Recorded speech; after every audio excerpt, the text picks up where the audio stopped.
Hey, what's up, Lakerland? Mad Lakers for life here. On this video, I want to talk about the three phases of both offense as well as defense that will make the Lakers one of the hardest teams to beat this season, as well as make them in complete title contention and one of the better teams in the postseason as well. So let's go into these three factors on both offense and defense. Starting with defense. Perimeter, number one, perimeter defense.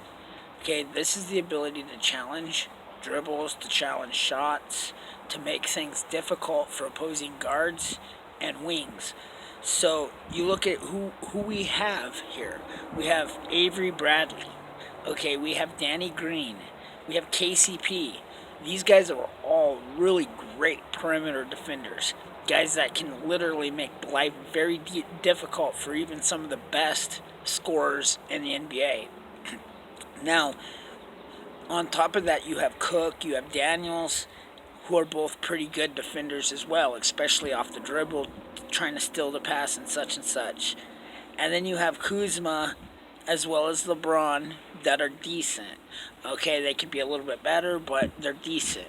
So these are several guys that can challenge shots at the wing, that can get inside passing lanes and make things difficult for would-be passers and scorers. Okay, so your perimeter defense is top of the league, top notch, solid. Now, rim protection. In this phase, if you get beat in the perimeter, you get an inward pass, you want guys that can protect the basket. The Lakers have Anthony Davis, who's great at protecting the basket, one of the best in the league. You have Boogie Cousins, who at one point was one of the most feared centers in the league, and if he's healthy, he could be every bit of that again. You have McGee, JaVale McGee, who had one of the better seasons at rim protection last year. Those three guys alone is going to make it very difficult for anybody driving to the hoop. Okay, then you add in Dudley, LeBron, you add in the rookie Talon, who are all big, strong, and athletic and capable of blocking a few shots. Suddenly, the Lakers are going to be very hard to score on in the paint. So now you've got a defense that's going to make bad shots in the outside. So teams are forced into bad shots off the perimeter, and you got a paint that's going to be almost unscorable. Okay.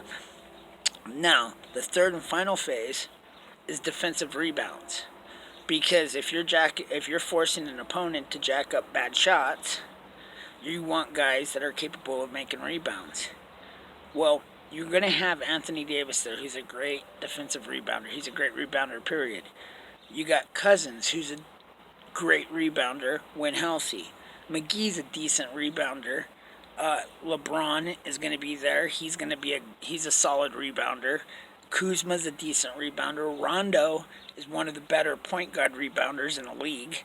So you have plenty of guys capable of catching rebounds off of bad shots. So we're forcing bad shots. We're stealing dribbles. We're blocking shots at the basket, and then we're getting defensive rebounds. This will equal one of the toughest defensive units in all of the NBA. Add in the Frank Vogel system, who is well known for defensive teams. The Lakers are going to be a top-notch defensive unit, period. Now let's go to a little offense. The three phases of offense to make this work. Number one, floor spacing to open up shooting. So on this, you have guys that move with and without the ball. Okay, floor spacing. Guys like Anthony Davis who can shoot. You got guys like Dudley who can shoot. LeBron, guys that can play that 4 and that 5 spot who can drain threes. Now, having the fear of a big man who can step out and bring either a power forward or a center out of the paint only opens up isolation. Now, Cousins and Anthony Davis are both really good three-point shooters for being big men. Now, you add in that element, suddenly you got guys that are going to be able to attack that rim without an opposing big man or an opposing power forward there to stop them. You're opening up that paint for isolation. That's a huge benefit for the Lakers. Second is ball movement as well as player movement without the ball. So you have two elements. You got players moving and you got the ball moving to them. What this does is this makes an opposing team chase you the entire game. So the ball's moving around. Guys are using screens to get open shots to get the ball. They're taking, they're using not only screens but a lot of pick and rolls to open alley-oops, to three-point shot, open shots, to back and forth, easy assists, easy baskets.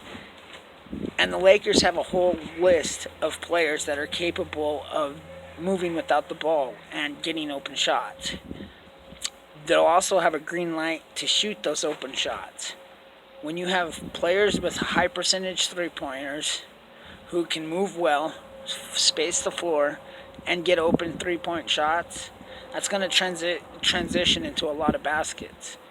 But it's also going to transition to the third aspect of our offense, which is offensive rebounds or second chance baskets.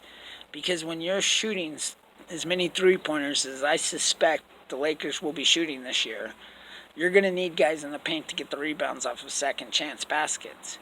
At that point, again, you got Anthony Davis, you got Boogie or McGee, you got Kuzma there, you're going to have Rondo, you're going to have LeBron, you're going to have so many players there that's capable of picking up rebounds, second chance opportunities, and putting it back in. Whether it be Anthony Davis, DeMarcus Cousins, or JaVale McGee, absolutely getting a rebound and shoving it down the face of an opposing center or an opposing power forward. This is all going to benefit. So if you think of those 6 elements, 3 on offense, 3 on defense, the Lakers are set to dominate a lot of teams. They're going to be a deep playoff team. All they have to do is make free throws. All they have to do is the basic things. Don't turn over the ball. And stick to what we're doing. Stick to the game plan. And the Lakers can beat anybody in the West, period. They're going to be a tough team in the postseason. And if we end up at all in the top 3 seeds, keep in mind, it don't matter if the Clippers finish ahead of us or not, because the Staples Center is our house. If we're in a playoff series against the Clippers, there's not going to be one away game during that series. Guaranteed that building is going to fill up with Laker fans. All 7 games, all 6 games, 5 games, however many it takes. There will be all Lakers fans in that building, period. So those are my predictions. That's my goals, and that's the 6 things I'd like to see. 3 on offense, 3 on defense. Please like the channel if you haven't already. Subscribe, hit that bell for notifications so we can keep talking Lakers. Peace. Go Lakers.